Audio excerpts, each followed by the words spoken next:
Hi மக்களே, நான் தான் ஜீப்ரா கிராசிங் பேசுறேன். காமெடி வேண்டாம், நான் சொல்லிட்டேன். நானு காமெடி பண்ணாத. இல்ல, நான் தெரியாம தான் கேக்குறேன். என்னன்னு நினைச்சீங்க எல்லாரும்? முக்கால்வாசி பேர் என்ன மதிக்கிறதே இல்ல. என்ன ரோட்ல வரைஞ்சிருக்க பெயிண்டிங் நினைச்சீங்களா? டிரைவ் பண்றவங்க எல்லாம் எனக்கு முன்னாடி வண்டியை நிப்பாட்டி பெடஸ்ட்ரியன்ஸுக்கு வழியை விட சொன்னா எனக்கு மேலேயே வண்டியை நிப்பாட்டுறது.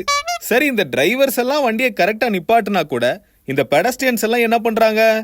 சிக்னல் போடுறப்போ சேஃபா என் மேல நடந்து ரோட கிராஸ் பண்ணாம ஏதோ அவங்க சொந்த ரோடு மாதிரி எந்த இடத்துல வேணா வண்டிக்கு முன்னாடி கையை காமிச்சு ரோட கிராஸ் பண்றதும், சென்டர் மீடியன்ல எகிரி குதிச்சு ரோட கிராஸ் பண்றதும். நீங்க இந்த மாதிரி ஆபத்தான முறையில ரோட கிராஸ் பண்றத பார்க்கும் போதெல்லாம்